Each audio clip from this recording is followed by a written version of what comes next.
In 1928, Tafari Makonnen, later known as Haile Selassie, faced a significant challenge to his authority. Dejazmak Balkasafo, governor of Sidamo province, defied Tafari's regulations, withholding revenue and arriving in Addis Ababa with a large armed force. Tafari strategically neutralized Balcha by having Ras Kasa Haile Selassie buy off his troops and replaced him as governor. This incident bolstered Empress 𝐂𝐤𝐴𝐻's political standing, leading her to accuse Tafari of treason. However, a coup attempt by palace reactionaries in September 1928 ended in failure, with Tafari's forces ultimately prevailing.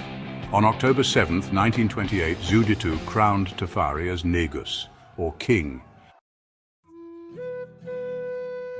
Upon 𝐂𝐤𝐴𝐻's death, Tafari ascended to the throne as Emperor Haile Selassie, proclaimed Negus Negest, or King of Kings of Ethiopia.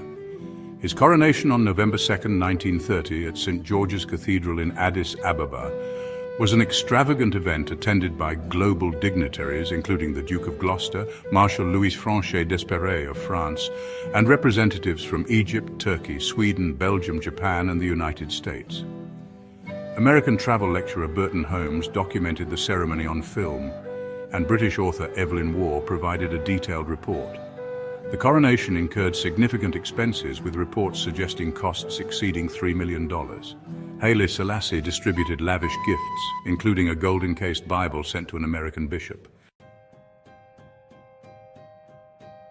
On July 16, 1931, Haile Selassie introduced Ethiopia's first written constitution, which created a bicameral legislature and concentrated power in the hands of the nobility. Although it aimed to transition toward democracy, the constitution limited succession to Selassie's descendants, excluding other dynastic princes. In 1932, Ethiopia formally absorbed the Sultanate of Jimma after the death of Sultan Abba Jifar II. During the 1930s, Benito Mussolini's fascist regime sought to avenge Italy's prior defeat in the First Italo-Abyssinian War and unite its colonies in Eritrea and Italian Somaliland by conquering Ethiopia.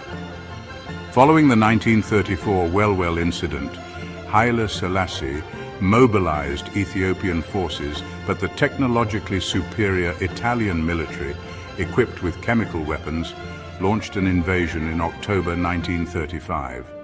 Despite initial Ethiopian successes during the Christmas offensive, the Italians ultimately defeated the Ethiopian forces, culminating in the Battle of 𝐂𝐤𝐭 in March 1936.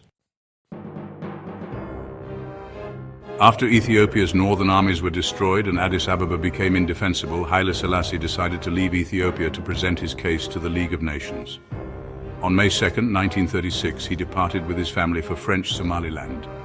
5 days later, Italian forces entered Addis Ababa and Mussolini declared Ethiopia an Italian province, installing Victor Emmanuel III as emperor. Haile Selassie and his entourage first traveled to Jerusalem, emphasizing their Solomonic dynasty's connection to the House of David. From there, they sailed to Gibraltar and eventually reached Geneva to appeal for international support. However, the League of Nations' collective security measures proved ineffective against Italy's aggression.